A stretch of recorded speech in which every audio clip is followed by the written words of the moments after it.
Welcome, welcome. This is, every year we say this is the biggest and the best, but I think this year we've actually outpaced all of the prior 8 events that we've held. So welcome, I'm Bob Balder, I'm the Executive Director here at AAP NYC, and we're really, really pleased that everyone made it. We actually had, I think, close to 180 plus people registered for this event. The space doesn't hold that much, so I'm actually relieved that not everyone showed up.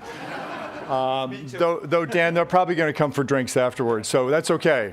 We have the gallery. So I wanted to just speak a little bit about just some ground rules that we have here. For social media, we actually have a Wi-Fi. Just look for Red Rover and plug in, and we'd certainly love to see a few things on the internet. I know Brian's out there.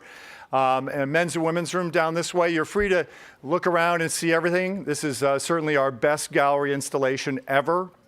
We've now been here 3 years, and Dan, you and your team, Johanna, and all the rest have really done an extraordinary job. I hope everyone gets all the way out to the Statue of Liberty model, which was, it's the perfect model in the perfect window. So if you've not seen it, it's right by the bar. You can't miss it.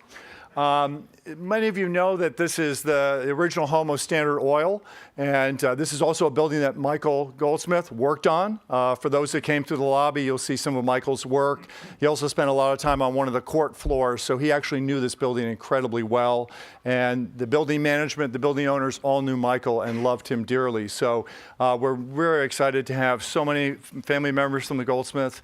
I think we have a record, I think at least 16, Jody, maybe, but we've got you all up front here, so welcome. We're very, very happy. I think we've got probably the best and the brightest here tonight to share some extraordinary work and also a great Cornellian. So without further ado, I'm going to introduce our Dean, Dan Dean. You didn't know you were on the short list. So, and of course, everyone knows Dean Ken Kleiman. Ken is the Gail and Ira Drucker Dean of the College of Architecture, Art, and Planning. His scholarly work focuses on the 20th century modernism, and he has also had many esteemed positions prior to his almost full 10 years of time with us at Cornell. He was at Parsons, University of Buffalo, and certainly also at the University of Michigan. And he's also served on a multitude of boards and task forces and committees at Cornell, and of course has been a real leader in the development of the Cornell Tech campus. Much of that architecture and the development of that campus really reflects both the architectural insights as well as the art insights that Dean Kleiman has brought to that campus. So hopefully, as you have more time in New York City and as the campus continues to mature, hopefully you'll get a chance to spend a little time there. So Kent, without further ado, please come on up.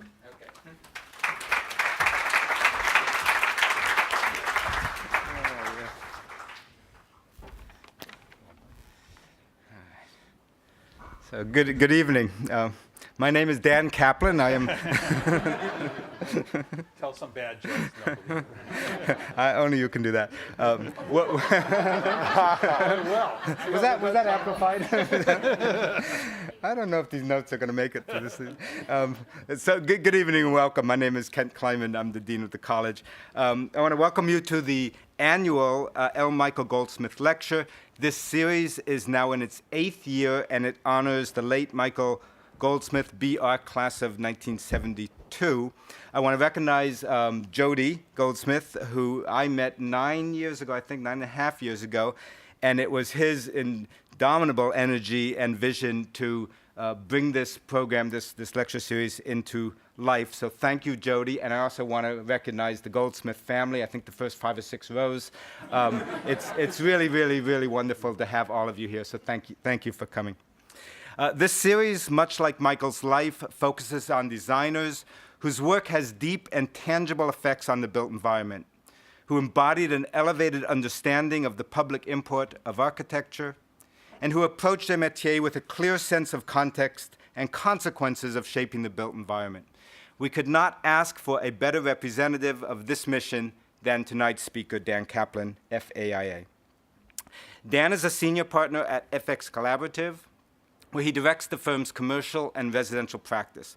Under his leadership, FXCollaborative has rocketed to the top of architectural firms concerned with sustainable design at all scales.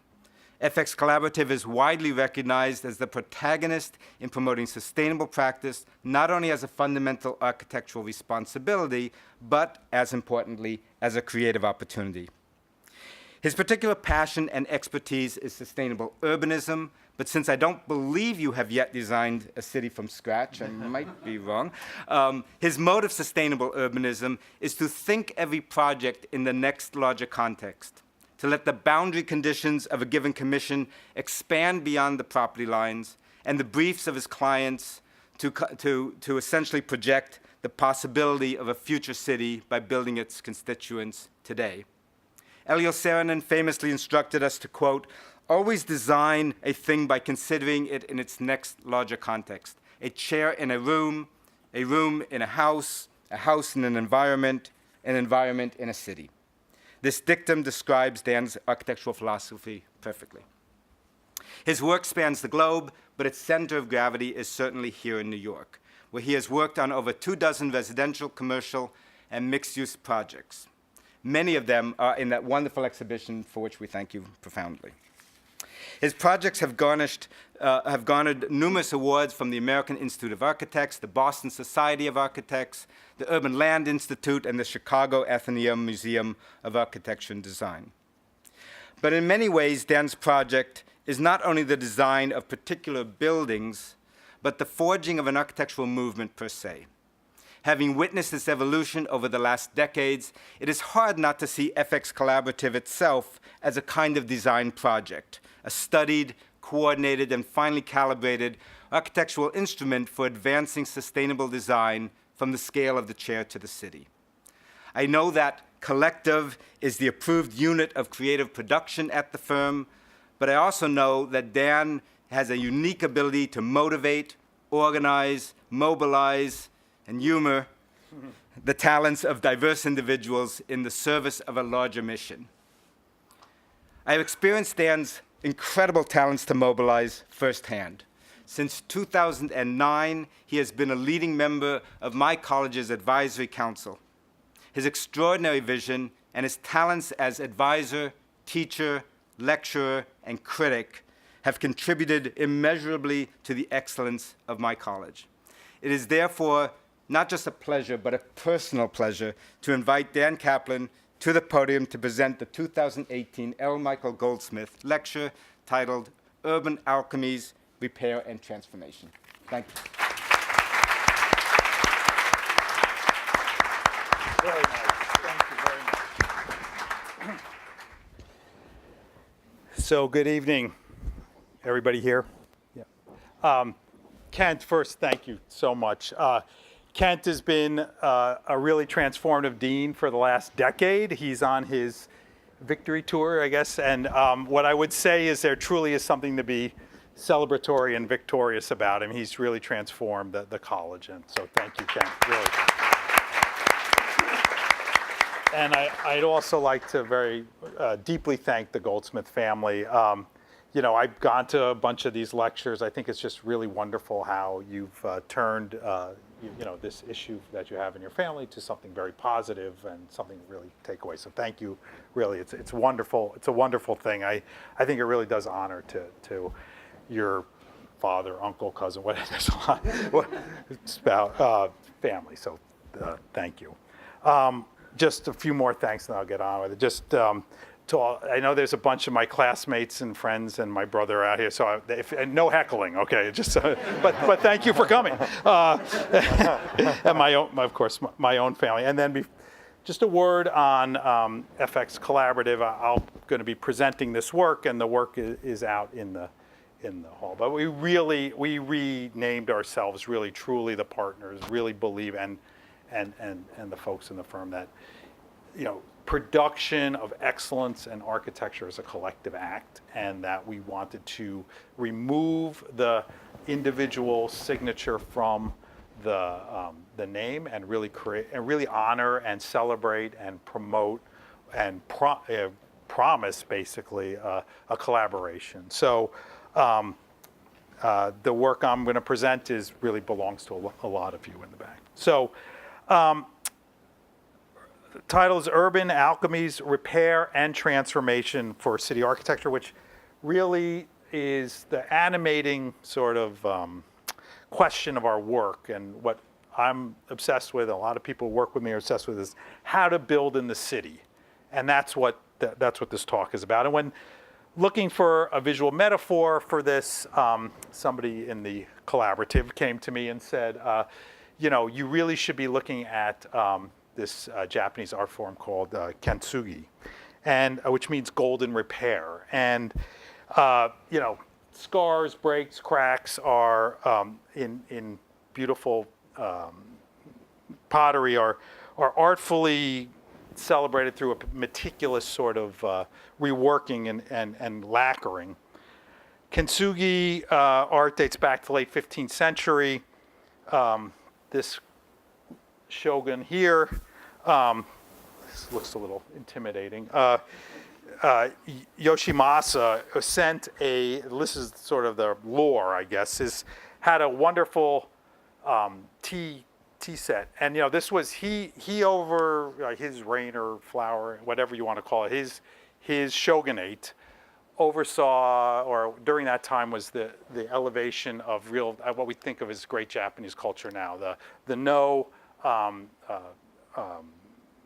performances, tea ceremony, sumi painting, all happened around the time or under the shogunate here. And so he had this beautiful tea set, came from China, it broke, they sent it back, came back, repaired. He said, send it back, I want it back just like it was. Came back, filled with staples, very, very unwieldy, and given his countenance, I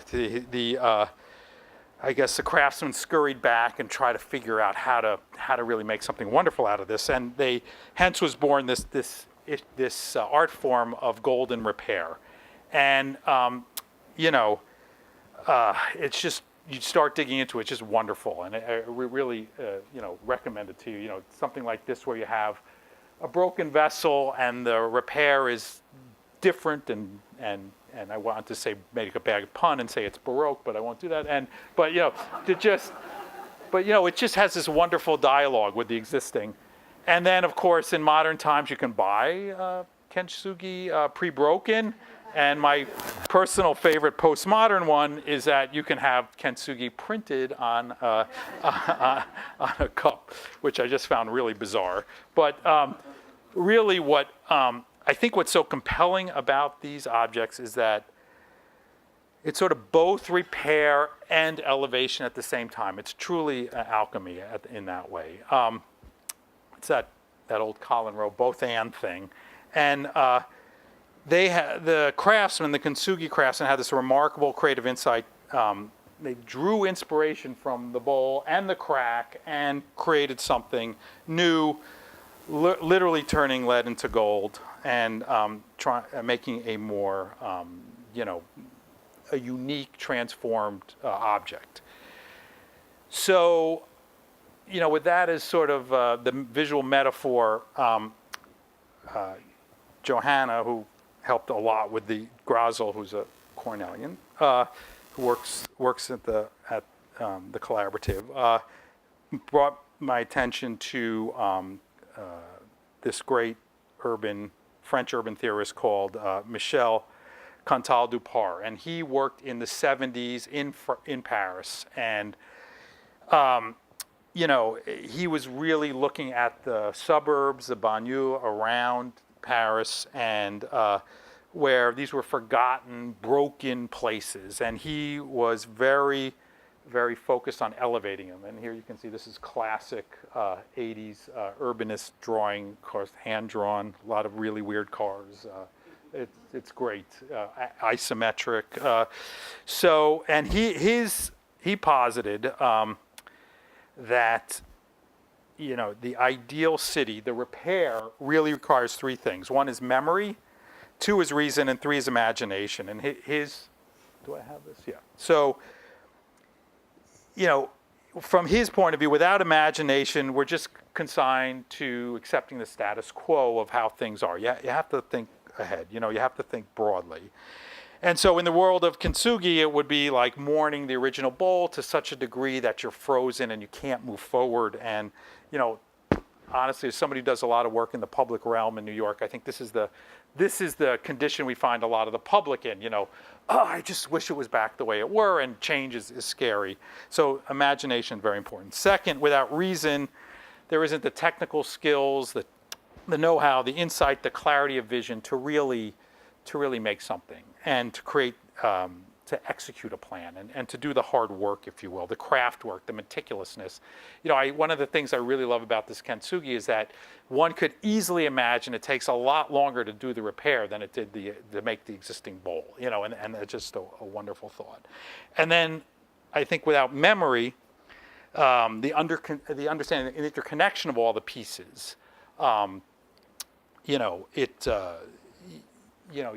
have to understand the original bowl. You have to understand what you're working with. You have to have a deep understanding of how everything relates to do something well. So, imagination, reason, and memory. And that seemed to be a wonderful way to think about working on urban architecture and working on repair of the city, but also making these individual interventions that elevate the repair. And I wanted to do a little sort of detour into memory, context, interconnection, because there's a lot of older people like me in the room who, we went to school during this time in the 80s at Cornell and other places. This is a Cornell Journal of Architecture. I can see Michael Markovitz way back in there, the original editor. And basically, in our education, there was an obsession about context and interconnection and memory. It was this page was late Professor John Shaw, who was wonderful, and I believe it was John Prokos. It was maybe I can use this. Yes, that's the building. It was all an essay in how to relate very directly, very perhaps pedantically, but very directly, very, very meticulously to the very specifics of a context. Here, sort of quote unquote urban downtown Ithaca, and here a sort of suburban villa, or I guess they're a suburban villa. So, I think looking back and given the condition of the city at that time, it was natural to have this obsession. It was natural to be so concerned with the repair that I think we fell into the trap of the Shogun and said, I just want it back the way it was, and everything would be okay. And also around the time when we were in school was Leon Krier and the sort of beginnings of the new urbanism, and really this is Poundbury, the Prince of Wales development that Leon Krier designed, and it was really it was just almost a one-for-one recreation of a traditional urbanism and a traditional architecture, and it was all about restoration. I love Krier's sketches, and he did have a point. Again, I love this, the suburban mortifier, he called it. Where is it? Suburban mortifier against urban centers. So it was his analysis, I think, is very correct, that it wasn't the suburban house, it was the car that was really destroying the city. So it was a pattern of urbanism. So he did have a point, but I think over the years we've taken this notion of context and expanded it. And the urban context, or it was at the center, which I would say is that what we were immersed in school, and the Cornell Journal of Architecture sheet, and the Poundbury. It was like all about this recreation, and how do you relate very directly to the adjacent context? But I think what's been great is that's evolved, and now very much, as Kent said before, sustainability, the climactic context, solar, temperature, humidity, landscape, flora, fauna, precipitation, all is part of the context, as well as cultural context. And I think Herbert Mouchamp was really the first critic who really, really pushed this and expanded it and started to talk about this sort of sense of the global of the global context. So I think there are these three rings of context that we try to address in our work. So back to our triumvirate, and as we look to some of the, I'm going to show three projects, and as I look to them, and I think you can say the same for the more wider selection out in the gallery, where we selected projects that had a balance, critically had a balance between these things, that they weren't only, or like a tennis player who's like right or left arm is overgrown. It was more focused on imagination or memory or reason. We were looking for projects with balance. And as I look around the architecture of the last 20 years, and these are all fine work, but as far as our approach, perhaps too much memory here, perhaps too much intuition here, and perhaps too much reason here. And if we're looking for the sweet spot where all those things come together and make a balance between those three very strong, very clear impulses.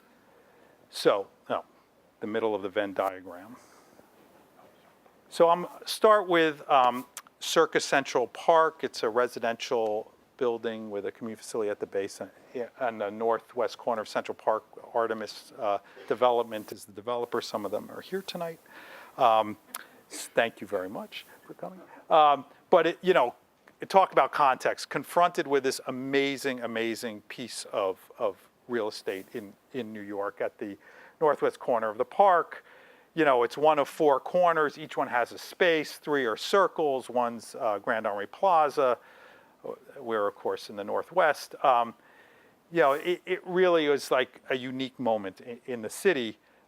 This is Ellington Circle, but they all have these very strong presences. So when we got to the site, this is what we found was a gas station, which is shocking. But in the 50s and 60s, Robert Moses came through and insisted on a gas station every quarter or half a mile so that there was like this continuous infrastructure of automobile support. And that one of them found their way to this nice prominent site on the corner of 110th and Frederick Douglass Boulevard. Of course, we started all good projects in New York with zoning, which is friend or foe. And there's this came under the contextual zoning regime, which basically is a height limit, total height limit. There's a maximum street wall, then you have to step back, and there's something called a dormer, and which allows you to taper back to get some variety. So in this project, we took the notion, there's an ultimate height limit, there's a street wall, we took the notion of the dormer and then basically carved it up and away and basically reinforced the circle and pushed the bulk to the north end of the site so that you had two layers of residential apartments overlooking the park. This was our sketch from our initial, this was a EDC competition, I believe, with the developer and us, and there was a dance company as the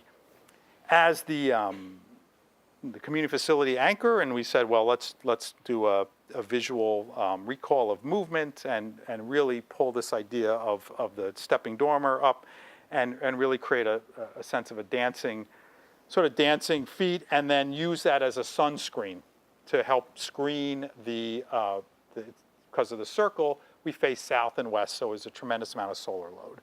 This was the rendering for the competition. Despite the rendering, we won the competition. So sorry, but so it had some warts, but it did the job. And then so when we won, we were able to revisit and be a little slower and using the sort of DNA of what we had discovered in the competition phase, take a half step back, and going to the sort of solar and urban context point of view. there was this amazing view onto Central Park, which we wanted to maximize. And then, as I said, the building faced south and west, and it was going to get baked with sun. So we put both of those into the computer and scored what shading regimes had the most effective solar shading, but also at the same time promoted the most views to Central Park. Because if you realize from the big fin approach that we used in the competition, that would have blocked like wonderful, wonderful views. So after doing that, we came up with a solution of verticals and horizontals, which really optimized both and found that balancing point between view and solar shading. We also started thinking more architecturally about what this could be. And again, this is drilled into my head from our education. But this was Vasily and Lockhart's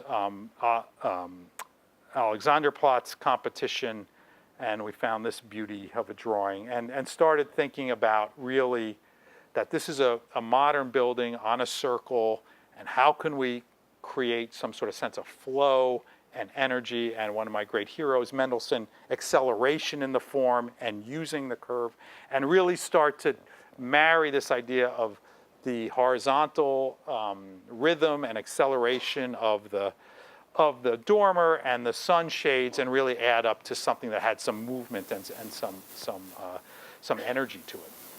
So Partee sketch, so we had those sort of feathering forms, and then they were backstopped by the anchor of something that related to the context of the typical New York, typical Harlem block. And it's a little washed out, but basically the idea was to sort of start to inscribe this circle and reinforce it.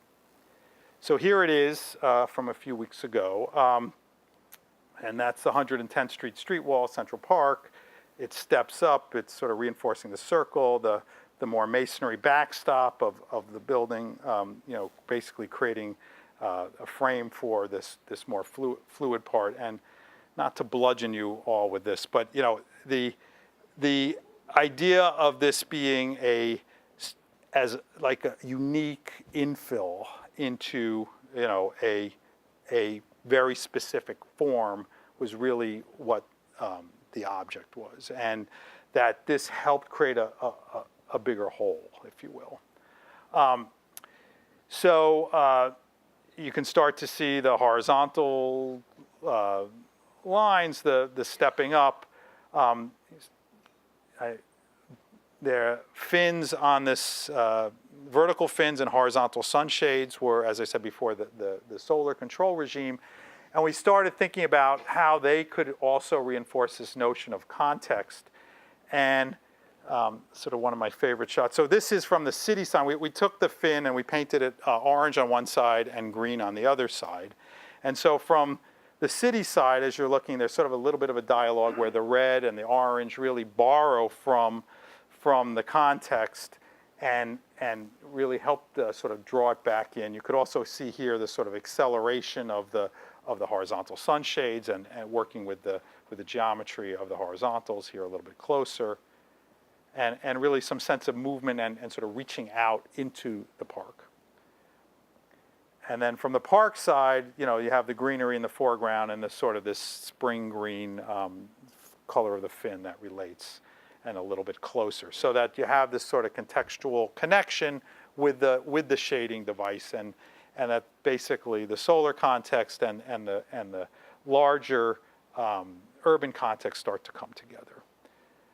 And then more of the, contextual side, the quieter side, the anchoring side, well-crafted, sort of harking back to the scale and sort of classic Harlem blocks of, basically windows being where they needed to be and sort of in a general cubic form, and windows being where they need to be in a general cubic form as well.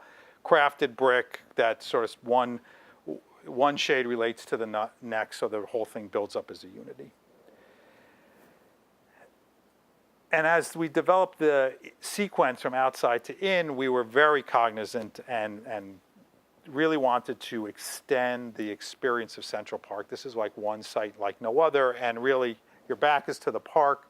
You come in. We wanted the sort of the whole building's organized around a central court. Want that court to be a keepsake of Central Park. So when you come in, you see up into the greenery. You see light right away. This is back towards that. So when you walk in, you see light, you see greenery, you see the repeat of the park. Where we couldn't have light, we had artificial light. Where we didn't have real wood, we had real live wood. We had wood material, so wood, stone, light, greenery as the palette. This is how it's the plan, how it's organized around this light court. So everybody, it's single loaded. You come in, you see the courtyard. You go into the elevator. You come out of the elevator. You see the courtyard again. It's light filled. You go to your apartment. You open the door, and you have a shot right back to Central Park, and back through completing the whole sequence. Here you can see some of the sunshades and how little the fins actually block the view.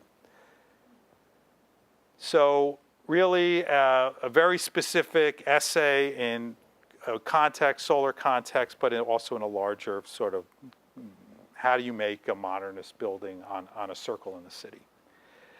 So the second project is something worked on for a long time. It's really a wonderful experience. Allianz Tower in Istanbul. Istanbul is an amazing place.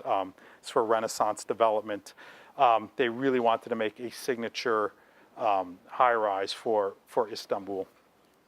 And office building. I was so excited about this, and I think I get let down by the sites once I see them. But here, Istanbul, this cultural mecca, overlap of east, west, north, south.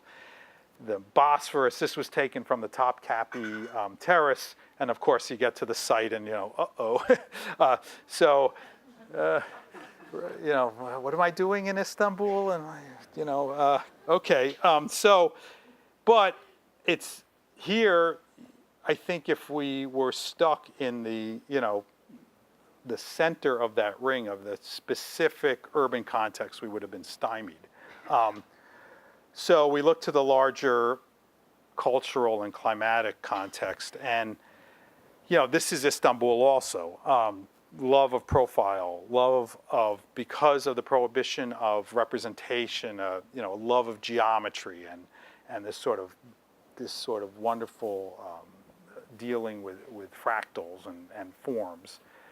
Of course, Cappadocia had a landform that was really somewhere between architecture and landscape. And so with that in our mind, and obviously this is not too subtle of a comparison, but there's a very strong sky exposure planes there. So we took those and started to sculpt the building, locating it on the site so the passive solar, so the actual optimization of the solar load was the best, and really created this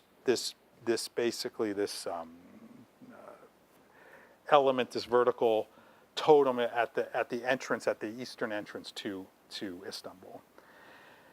So with office buildings in general, there's this real desire for all glass, a lot of glass. There's a lot of people working in them. There's an idea to make them light filled and really have a lot of connection with the outside, which is all wonderful. From a sustainability point of view, from an energy point of view, it's very difficult. So reconciling those two, it was part of the essay here in terms of, or the design exploration. So we took the basic insulation model. So this is showing how much energy is hitting this form. And we thought, well, the oranges and the reds and yellows are the most energy, and basically office buildings are always in cooling mode, even in the winter, because there's so much light, and like this room right now. There's a lot of people, really creates a lot of heat, so you're always air conditioning. So cutting down the amount of light that's coming into these buildings, or the solar load, is very important. So the thought was, if we could take the building and then put a sort of scrim on it and deploy it in the right places, that we could really reduce the energy load and the solar load, and also create a a reduced glare environment inside, and also give this building more presence than the all-glass building on the skyline, have some materiality for the light. So, of course, we look back at the famous Islamic musharabia, which is, a veil, an architectural veil that basically screens from a privacy point of view, but also from a solar load point of view. And, this is well-trod, basically visual resource for anybody doing work in this part of the world. But we thought, well, how can we give that a sort of more specific Istanbul, Turkish feel and something rooted in its place? So we looked at the golden, this sort of golden ornament of the mosque and so forth. And so I started to think about doing a perforated panel, one of the great paintings of Klimt, and I was interested in Klimt because it's Viennese, and Vienna is sort of the easternmost of the West, and Istanbul is sort of the most sort of westernmost of the East, and sort of a golden cloak, and it sort of started to make a little bit of sense. Paco Rabanne, similar idea, 1960s Museum of Modern Art, basically garment of gold discs, and how that could sort of shield the glass building as a thought. Art piece from the 60s as well. And then we sort of took all that and said, let's make this golden cloak for the glass building and deploy it on the building in the solar correct way. Section through the building, so basically that's the all-glass wall, and then in a pattern created a second skin that was a sunscreen. So interestingly, that's the south, which has the greatest density of these golden panels. East and west, a little less, and north, almost none. So in reality, here it is. So that's the south, the sort of golden panels on top of the glass form, the glass obelisk. The east and west, you also start to notice some cuts here, which are 2-story high social sky gardens, so that these are areas within the building that are breaking the sort of relentless stacking and creating places for people to meet and greet. And the north, very prominent part of the ring road of Istanbul, very prominent obelisk form, all glass, and just a little bit of the gold that you can see coming from the east and west. So it was like a way to really celebrate the orientation, almost like moss growing on a rock that grows on one side and not the other. The other thing, here it is in situ, back again, telephoto lens from the top Cappy Terrace, looking west, setting sun. And what's great about this is just the materiality of the panels that you get. You don't get that in an all-glass building, which tend to be black or tend to be reflective and really dematerialize the building. Here, there's a strong presence to the building, a strong identity to the building. Little details. From the inside out, the panels are about 60% open. They also have depth, so they cut down on the amount of direct solar light and scale. So the public spaces, light-filled. Here are some of the sky garden social spaces, and even the top of the building, the mechanicals are below, and then the top is a roof garden for the whole building. Screened from the wind, and really a wonderful spot. So going back sort of to the intelligence part of this, so it was very, very, very satisfying. This is Turkey's first LEED Platinum tower. Office tower, and a lot of ground was broken creating it. It was first working with D. Simone engineers. It was the first flat plate tower, meaning it didn't have beams and perimeter beams and so forth, which allowed us to get a lot more daylight coming into the space. It's a heavily seismic zone, so accomplishing that was no small feat. The first underfloor air distribution, which is much healthier. So it's very, very progressive, the first sky garden design in Turkey. So all that added up, and the international German-based Allianz is an insurance company who really sort of collects these sort of advanced green buildings around the world for their headquarters, basically bought the whole building from the developer, which I think is a great signal for how they, how they value their workforce and sort of an imprimatur for the building. So the last one is an office building in downtown Brooklyn for JEMB Realty. It's a 500,000 square foot office building. The model is in the other room. And it's sort of one thing to go to Istanbul and sort of understand the culture and get a little bit, inspired by it, maybe naively, maybe a little bit recklessly, appropriation and so forth. It's another thing to do something in your backyard where, the context and what's in the back of your mind is sort of sometimes hard to pull apart. So here's the site, Manhattan Bridge, Flatbush Avenue, Brooklyn Bridge, downtown Brooklyn. There's the building. A new square that's being built, Willoughby Square, so hence one Willoughby Square. So this is the drawing that the New York City Department of City Planning created in 2004 for the rezoning of the site. So basically, anything that's blue is office buildings, and anything that's red were supposed to be residential buildings. Here is our office building as a full square block, fronting a little bit on the on Willoughby Square. And fast forward 10 years later, an amazing building boom of residential towers have come and really taken over. Some of them great, some of them okay, some of them, they are sort of the standard production of big towers. JMB Tassus was creating the next great office building for the creative class in downtown Brooklyn. And this photograph has the last two, if you will. This is David Child's Metrotech, Pelly Clark Pelly's, I believe 5 Metrotech. And this is Ralph Walker, one of the all-time great architects from the 20s, Belltel Tower. And so the last one to really get done was this. So this was the next generation. And how do we make something that was really addressing the creative class of Brooklyn and something that was going to be really more forward-looking and really address what was going on today as opposed to sort of a back office environment, something much more forward-looking. And we looked to what everybody loves about these loft buildings. And this is the Brooklyn Army Terminal, and now Industry City. Just an amazing, heroic industrial architecture with concrete, tough spaces, sort of matter-of-fact architecture, and just really great place to make things and create.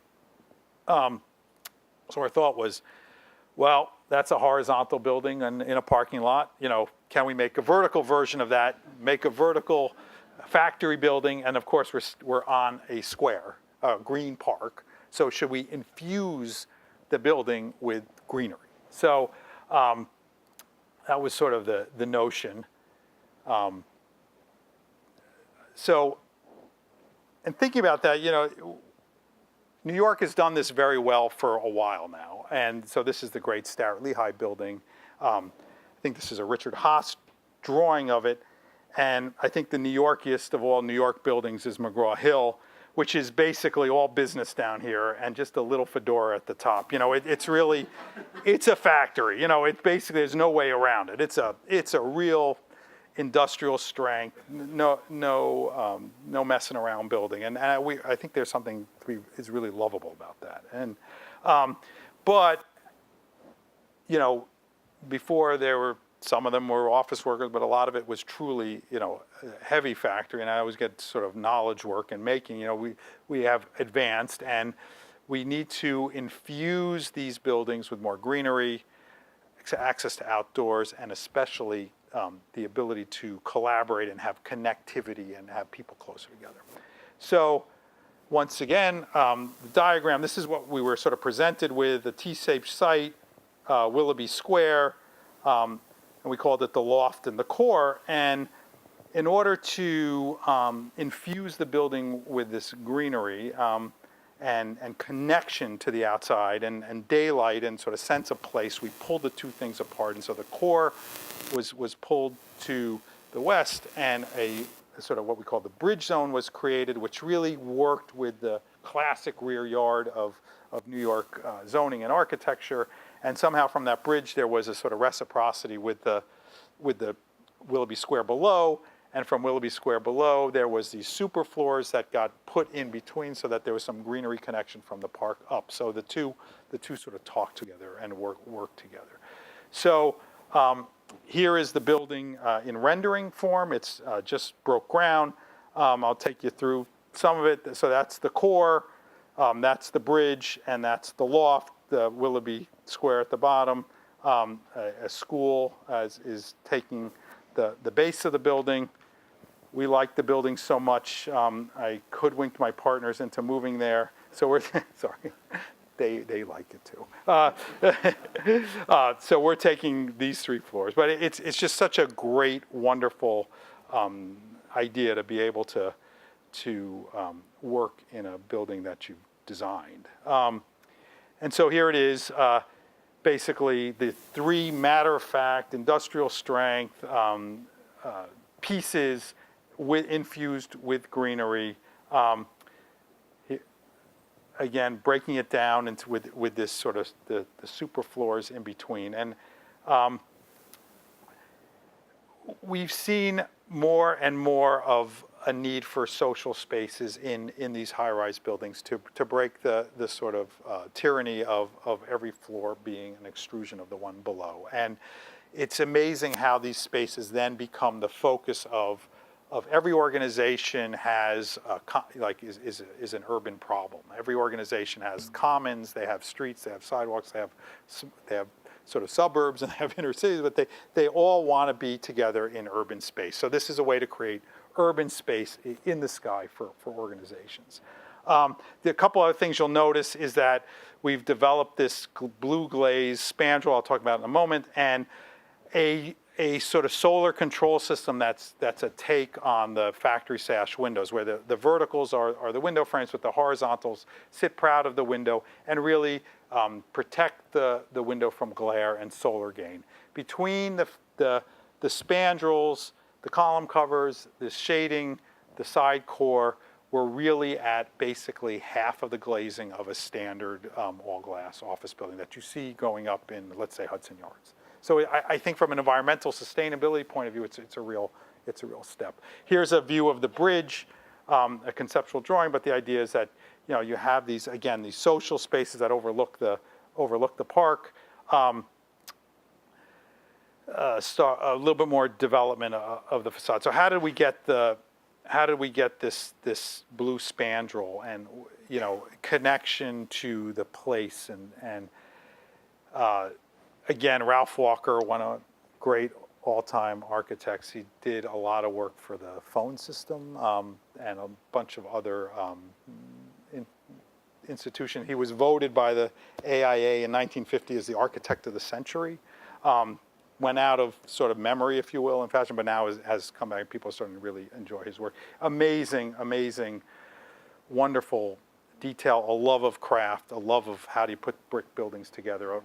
These also pretty New Yorky of New York buildings.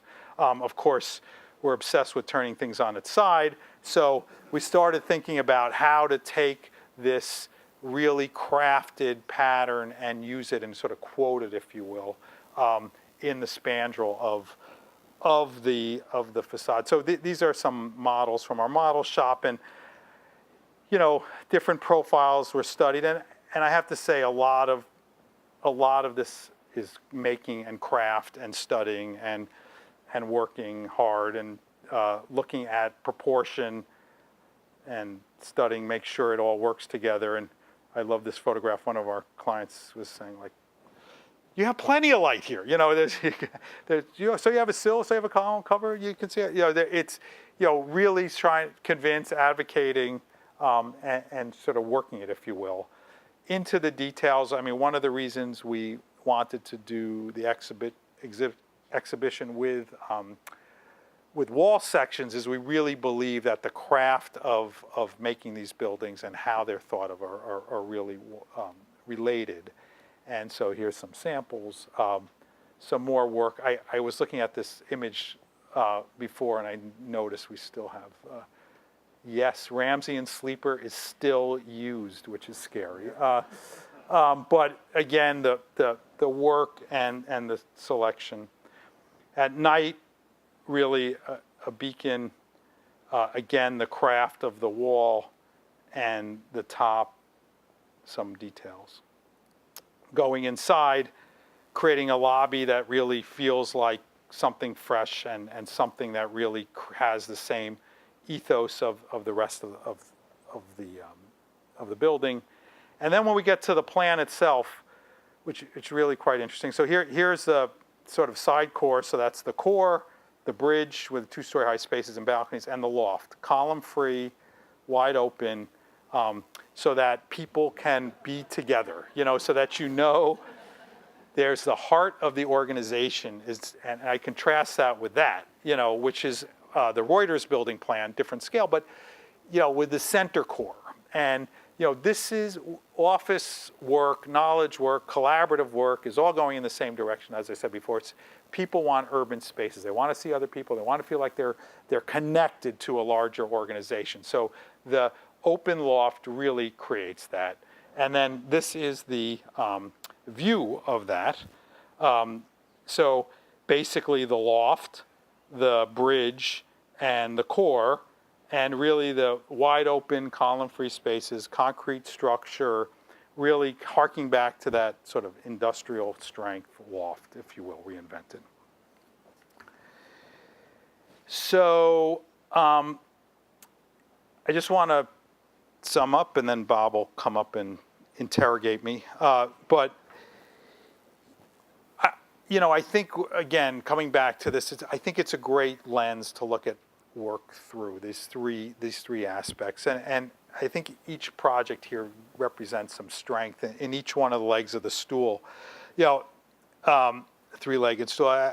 Reason I'm super proud of the office set. These are all high performing models of sustainability. They meet a market demand in a very great way, and they're well crafted and well built. And I think that's an ethos that's extraordinarily important. Imagination, these are not, I don't want to complain, but these are not easy buildings to create hierarchy with. They're very repetitive. They're very demanding. They're from a programmatic source point of view, they're sort of poor, but we've been able to create rich architectural expressions out of them. That basically they're rich formally, they're colorful, they're spatial essays, even though they live in a very constrained, tough sort of city building environment, if you will. And finally, memory, whether it's Central Park, Istanbul, Brooklyn, each endeavors to have a very strong resonance, a very strong reciprocity with its context, so that they just can't be anywhere, that they have to be in this spot.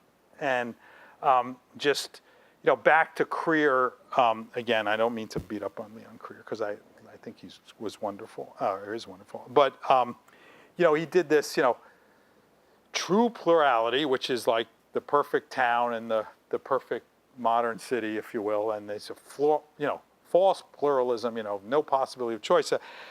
I think this betrays his basic, what I said before, this sort of over-romanticism of the original condition, the over-romanticism of the original bowl, if you will. The make the city great again ethos. It's like, he just wanted it to be pure, but honestly, and we all know this, it is impure. It's environmentally broken. It's urbanistically frayed. It's socially frayed. So, I think Mies said it. The architecture is the embodiment of the ethos of the epoch, of the time they were living in. And so Mies was obviously revolutionary, and it was heroic, and it was modern, and it was knock it down and create a brave new world. And I'll just do one last. You never have to look at one of these again, I promise. You can go back and erase it from your hard drive. You know, I think the ethos of our time, because of the obvious condition of our cities and our cities, you know, the ethos should clearly not be of further undoing, further demolition, degradation, but an ethos of repair, fixing, elevating, and really a series of serial Kintsugis, if you will, like a series of operations where we keep repairing, keep improving, keep sewing, if you will. And in this way, we'll make a more connected, more enduring, and hopefully a more loved city. So thank you very much for your time. But I thought we should start off a little bit on how you actually got to Cornell, and a little bit about what were the influences and maybe the inspirations that actually made that possible. You've certainly, you know, covered a lot of ground since 1984, and I'm sure there's a story prior to 84. We'd love to hear a little bit about how you got there. Oh, that's an interesting question. So my mother was a frustrated architect. She was in the Art Institute of Chicago. She was one of the first enrollees in the industrial design department and worked under Raymond Loewy, who was a great industrial designer, and spent a summer at Taliesin West. And I think my grandfather was probably the most relieved in his whole life when she called him up and said, "You got to get me out of here because it's a cold." So I just have this image of him bombing down from Chicago in a Buick, you know, picking up his daughter, you know, 18-year-old daughter. So, and she practiced in interior design in our house, and growing up, and you know, I was always around the milieu of a design studio, and my three older brothers were all physicians, and I was like, I'm not doing that, you know, and just being contrarian, and maybe I should be an architect. And by happenstance, my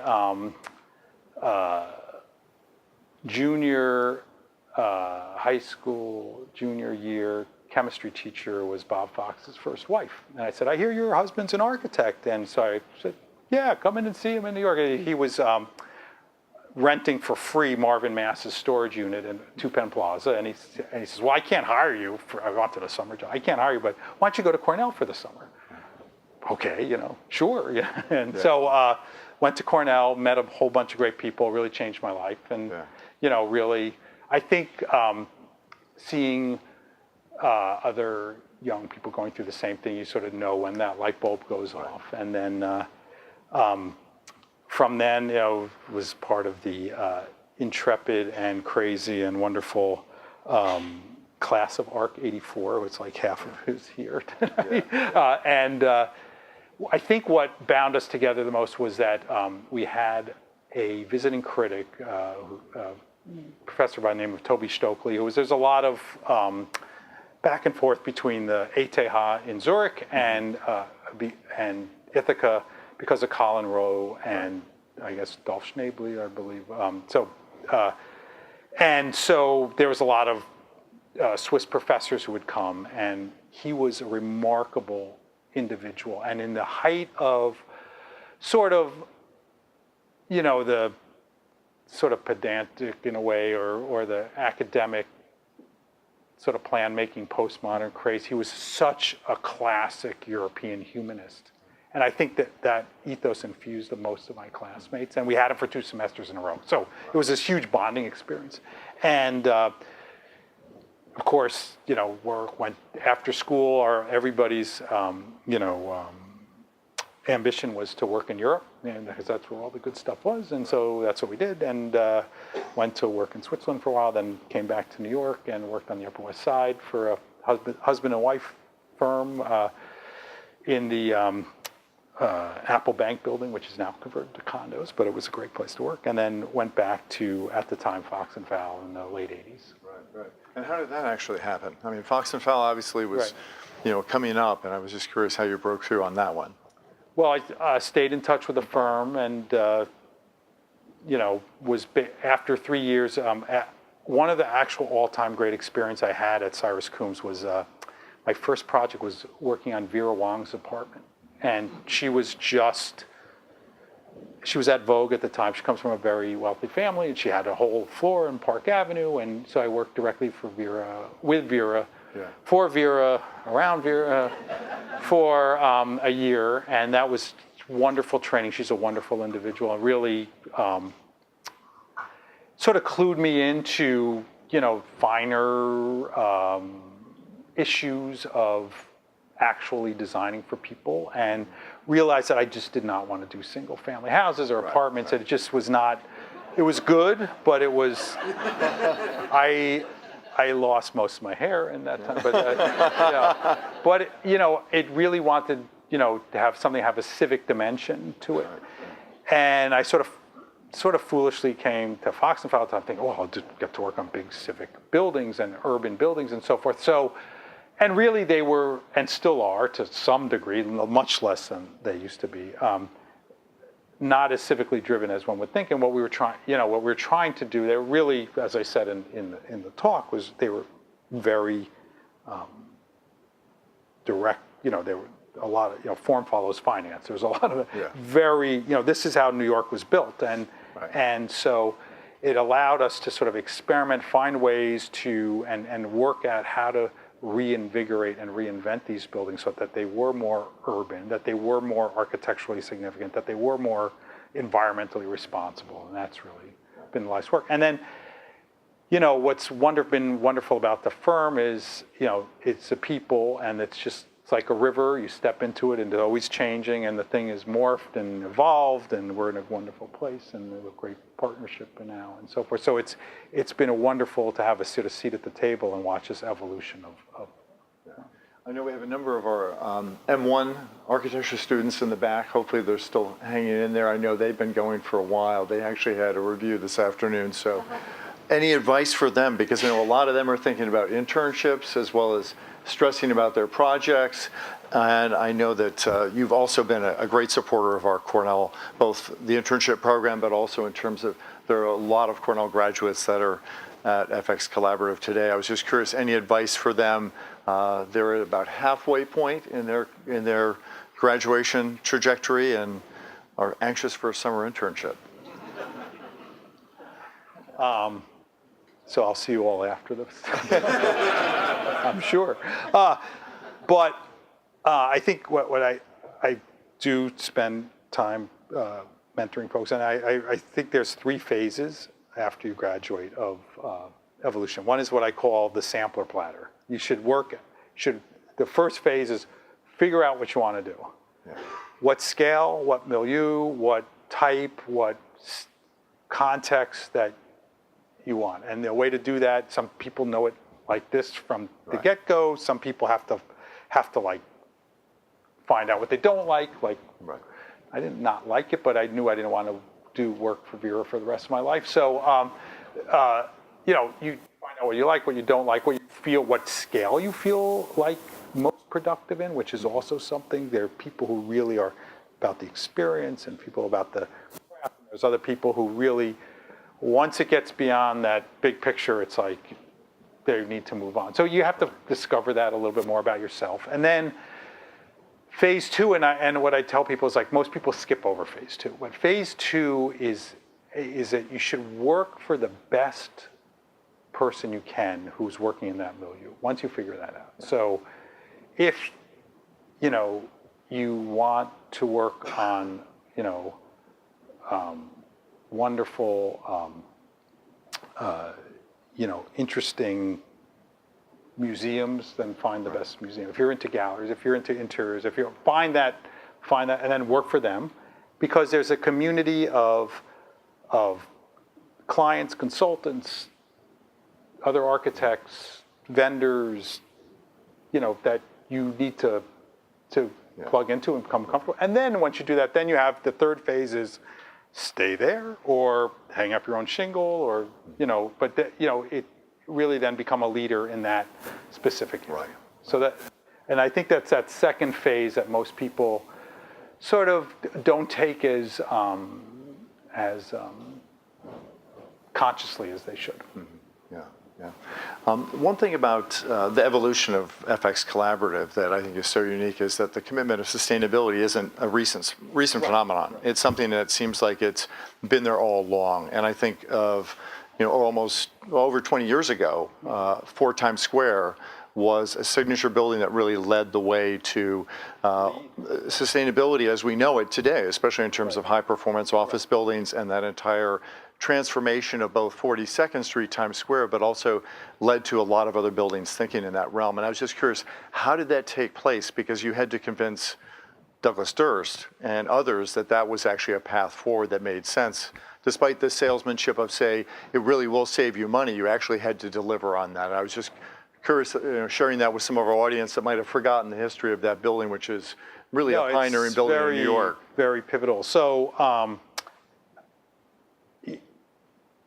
I think the 4 Times Square, and there were others, but 4 Times Square was one of the first buildings that, what happened in the 60s and 70s with urban office buildings is they became just more and more focused on pure efficiency only, and they became inefficient to work in because they were unhealthy, and they became inefficient to be as a tenant in because people didn't want to be in them. So it was sort of the beginning of the reinvention of the office building, and at the same time it was the 60s generation hitting the point of leadership and power. So Douglas Durst, Dan Tishman, Bob Fox and Bruce Fowle were all, of that generation. And now we're in a position where they could really call the shots and influence, as was the tenants. Mm-hmm. And there was a beginning of this turn from sort of a commodification of the office buildings. We're looking at a number of them now, how to reinvent, let's say, the buildings on 6th Avenue, how to reinvigorate them, how to make them more like what Willoughby Square is from the get-go. And I think that was the first green shoots. Interestingly, and it was also an amazing group from Rocky Mountain Institute and Natural Resources Defense Council and others that came together, and this was really the beginning of LEED. I mean, LEED, the Natural Resources Defense Council's analysts and folks then took the idea, and they were working on it beforehand, and started bringing in people from United Technologies and so forth, and really started the genesis of the Green Building Council. For us, it was an interesting evolution to so much of what was in that building was just about how efficient it was, how much light there was. It wasn't inherently architectural, what was the architectural expression? So there are 2 things that happened. One was we kept trying to mine the territory of sustainability. So Circa or Allianz, I think, is sort of the response to that. How do you really embed that? And Willoughby. And I would look at Fubon outside. And the other thing is we were so focused on the energy use of the building itself, and post facto, we started thinking about it a little bit more, and it became clearer and clearer and clearer to us that the real energy numbers, like Leon Krier was saying, is in the urban pattern. So the urbanism, so density as a sustainable thing, because people are closer together, they use less energy, they take more public transportation. The carbon footprint of city dwellers is less than suburban. So we really then, in a very, very big way, embraced planning, urban design, urbanism, building in the city. And so it's those 2 things that really was then taking off from working. Because it seems like One Willoughby Square now is really going beyond just the idea of an architectural answer, but to something that now speaks to human performance. Correct. In a way that we're really thinking about one of the critical elements of all office buildings really comes down to how well do people function and work in that environment, because that's really the real value proposition, that it's more than just the building's form or its energy. It's really how do people collaborate, how do they actually produce, and that seems to create this work-life balance that we don't see in, say, 4 Times Square. You know, it's actually Correct. an evolution that we're really thinking beyond just the idea of we work hard in that space, but we actually allow people to recharge and actually do things that are well beyond the normal kind of 9 to 5 idea of going to work, punching out a timesheet. Yeah, you know, I think what's going on is there's a blurring of work and play, basically, and of home life and work life, and especially with as more and more rote work gets automated, what's left is a creative enterprise and political enterprise and discussion, and so having places that promote collaboration, making a infrastructure that supports collaboration was what One Willoughby was all about. And that's why, I mean, the side core, you know, it really, the idea of being in one loft where you can see everybody like this space and feel like you're part of a greater enterprise. I was at a conference in Macquarie Bank, which is a Australian bank. They're very well known for taking care of their employees and being forward-looking and really huge amount of emphasis on workplace for retention and culture building. They have this idea of hacking the office building and how do you do it? And the guy gets up and says, you think I'm going to tell you about all this sort of data studies and high-tech stuff? And he says, it's just good old-fashioned urbanism. People want to see other people. They want to feel part of a bigger whole, and they want to feel connected. And that's all we do. We take these buildings and we carve big holes into them, and we make sure Department A can look at Department B. They give them Shiraz because at 5 o'clock every day, so that probably helps. But since they're Australian, they know how to do that. Americans don't know how to do that. But but that's really, you know, what I like about Willoughby to a greater degree, and you know, Fubon out there, and maybe Allianz to a lesser degree. It's sort of pre-hacked. You know, it's the office building the way it should be for creative enterprise. Yeah. Sarah, if you would pull up your mic, if it's still functioning. We're going to take a couple of questions, but while you're getting it organized, I have one more question for you. You know, I really think about the evolution of New York City and where we've been over the past 40 years. Right. And I actually think it's almost a mirror of the Kintsugi idea that, you know, we come out of the desperation of the 70s with, you know, just people leaving in droves. It's to some people, a broken city, and where we've come today. And you've seen this arc, and I was just curious if you'd give us, in the context of your vision of Kintsugi, you know, what you've seen. Certainly post 9/11, it's been a dramatic shift. But even before that, we've really gone through some enormous shifts in our thinking of how the city can function, how we can think about infill, efficiency, creating, you know, we think about the legacy of Mayor Bloomberg and actually creating really vibrant public spaces. And I just wanted you to kind of take that larger view, as Dean Kleinman said, think about that next bigger scale. So I'm just pushing you back up to that city scale. So as you know, there was like, I think New York, I'm going to get the dates wrong, but it peaked in population, I believe, in the early 60s, something like, I guess, about low 7 millions.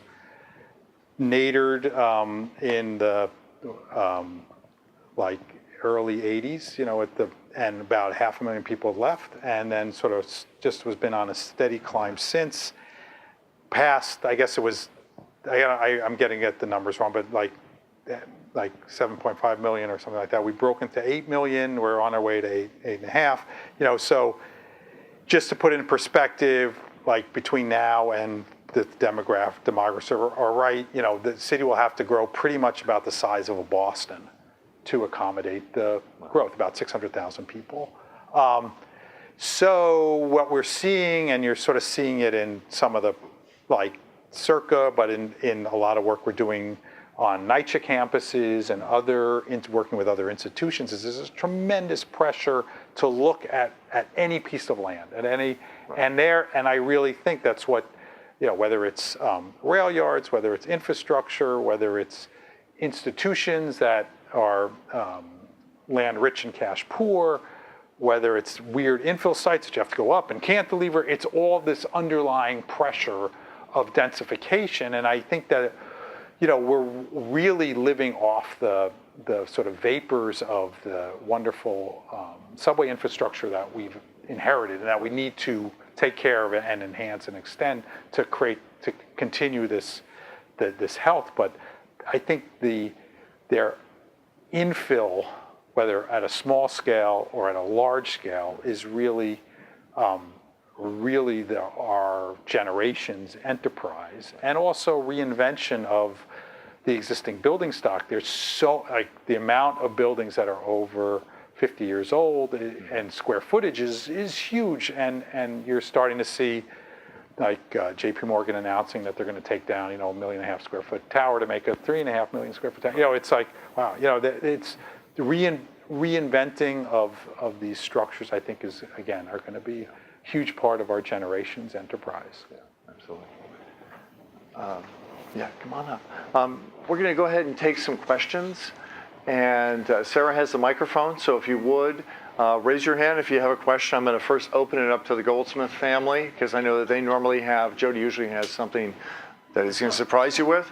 But I know you can carry your voice, but let's go through. Why don't we start up here, and then we'll work our way to the back. If you would identify yourself. Any takers? I do have a question about with the side pour that you came up with for Willoughby, which I think is fantastic to get the open span. How did you address shear on that and the structural components that are required to have that open space and achieve the aesthetic that you were looking for? So, generally with high-rise buildings, the core is the stiff spine, as you know, and basically, and when it's in the middle of the building, it's very efficient. It's sort of, you think high-rises are like diving boards at the end, right? So you're trying to resist the lateral load. So when it's off-center, there's eccentricity. So two things. One is, like I said, there's a shear wall on the party wall side of it. The one side is against another building for about 2/3 of the way up. And secondly, it's a very stiff frame. If you notice, the building had basically perimeter columns 15 feet on center, and then had a beam, a cast-in-place beam structure. And one of the other things, I just touched on it, but with new officing, if you will, there's the desire to do what we see here, which is expose the structure. And so as opposed to having what would have easily been a solution of a steel structure, which then you have to fireproof and then it's unsightly, but to create a cast-in-place concrete structure that's long span with drop beams gave an aesthetic of the loft, if you will, but also created the structural integrity. So it was the long spans of the beam, the frame, the tightly spaced frame and spandrel at the perimeter, and then the shear wall, in addition to the core itself. So, more and more smaller office buildings getting built, and more of them are concrete. There's one building in Hudson Yards that's concrete, I believe it's 55, and then there's Willoughby exposed, mainly because of this exposed notion of basically what you see is what you get architecture, really exposing the guts. Yeah. I also had another Yeah. question about that same project. On the spandrels, it looked like you had 3 options for Yeah. what you were using for materials. Yeah. Did you make a decision on what it is going to be, if it's going to be hand set or the precast? So it's glazed brick. It's going to be set into precast panels. We've had a lot of success with that. The research started on the Greenwich Lane, which we did at South St. Vincent's, which was brickwork set into that. There's a building on the Upper West Side called the Chamberlain, which we've also done a very ornate, very crafted brick that you can't do hand set, really. You have to use the form. And then and with Willoughby, what it allows you to do is create a very profiled brick that you can't get away with hand set, and then use the top and bottom of the exposed concrete as almost like cast stone sills. And it's a very nice way to do it. Now, there's a lot of issues that come with that in terms of, the curtain wall is a wonderful thing, and the window wall is a wonderful thing because you can load the building up and stack it. The concrete, precast concrete takes crane time, but you know, it's a really great way to make a masonry building that has a lot of craft in it. Other questions? Wow, wow. If you would. No, heck, don't call on my brother. Pass him the mic. Thank you. Pass it I down. wonder if you could speak to the trajectory. Yeah. I wonder if you could speak to the trajectory of the designation of LEED. You have platinum, gold, silver, bronze, rubber, Yeah, mud. I have a neighbor who renovated their bathroom, and I think he got 3 LEED points for renovating his bathroom. What's going on with LEED? Are they dumbing it down, or are they making it more difficult? Great question. So I think the best way to think about LEED is that it should be the floor, not the ceiling. Number one, it should be the minimum compliance and not, you know, you get into these situations where people will sort of point chase and say, well, if I spend a little bit more, how can I get to silver? How can I get to gold? How can I get to platinum? So it does sort of, in a way, set the floor. In some ways, it incentivizes. I will say that the strongest, best undercurrent of increased energy efficiency and performance are the codes. And they have gone through an amazing evolution, at least in what I would say are the blue states, in the last 20 years. There's a federal law I believe that says you have to use ASHRAE as a benchmark and do a certain percentage below ASHRAE. And if you look at the states that have actually adopted that federal mandate, you know, it's the red states and the blue states. I mean, the ones who do are the blue states, and the ones who don't are the red states. So in the blue states where there's most big density is happening, honestly, there's been this undercurrent of increased energy efficiency, which is great. And then LEED and its energy points are tied to ASHRAE and the energy code. So as that has increased, you know, getting 20% lower than the energy code has also become more and more stringent. Having said that, we are much more focused right now on 3 or 4 things. One is, you know, urbanism, as I said before, because LEED is like the backdrop, but in addition, living a denser urban connected life is really where the big numbers are, number one. Number two, in terms of housing, we see passive house as being really, which basically came out of Germany and is a highly insulated, highly tight envelope, super insulated, super tight envelope using very, very little energy inside. So you really keep the energy inside the building, whether it's heating or cooling. It uses 40% of typical housing energy in this climate. And for New York to reach its climate goals and its carbon goals, it's like the biggest low-hanging fruit there is. So on projects that we're doing now for like NYCHA densification and affordable housing, we are doing passive house, and others are adapting that as well. And actually the Cornell dorm at Roosevelt Island is also passive house. And I believe that was the subject of last year's Goldsmith lecture. So it's that, but then the third thing that we have our eye on and that we're looking at and we're doing is this sort of WELL standard, especially for workplace. And it's a standard that Bob was sort of alluding to. It's sort of healthiness, air quality, water quality, access to daylight, food, you know, the things that it's people user-centric. And those are benchmarks that are coming up. You know, I have a love-hate relationship with LEED. I think it's great. I mean, it sets the floor, but I really don't think there's anything like a very, very strong energy code to really backstop and really drive down the whole production of buildings' numbers in terms of energy and carbon. Other questions? Wow. Okay. Yeah. For the Alliance building in Turkey, how were the gold mesh panels kind of built and laid out, and how did it affect the occupants inside? Great.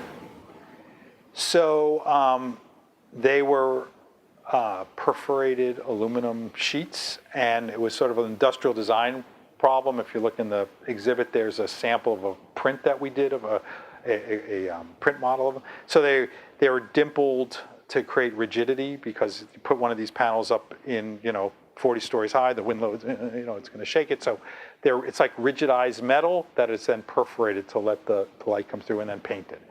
They, working on the outside of a building, high in the air on a scaffold is dangerous. It's tough. It's not great for workmanship. So the whole point was to unitize these panels so they came pre-assembled on the floor with the glass panels. I think I spent 8 years of my life working on the New York Times building with Renzo Piano, and there's 800,000 rods, and that was done the same way. They're like, I know it's 180,000 rods. They were done the same way, that they were pre-glazed, if you will, into the panel, and then put on the outside. So you didn't have someone hanging on the scaffolding, either putting on the rods or then putting the this perforated panel on.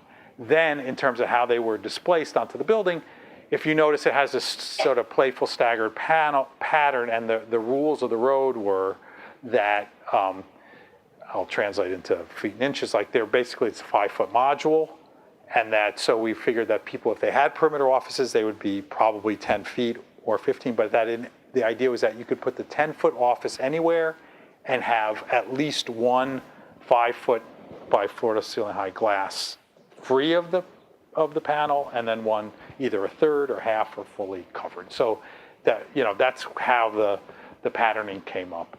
The photographs don't do it justice. It really, when you are in the space, a Mecco shade is 95% opaque, 96 sometimes, 97. So these are 60% opaque. So they're much more transparent than a Mecco shade. They have depth, so when you look up, you get the opacity. But looking straight out, it's really very light, very airy. It's a beautiful view there. You have the Prince's Islands that are very famous in Istanbul, and you see right out onto the water.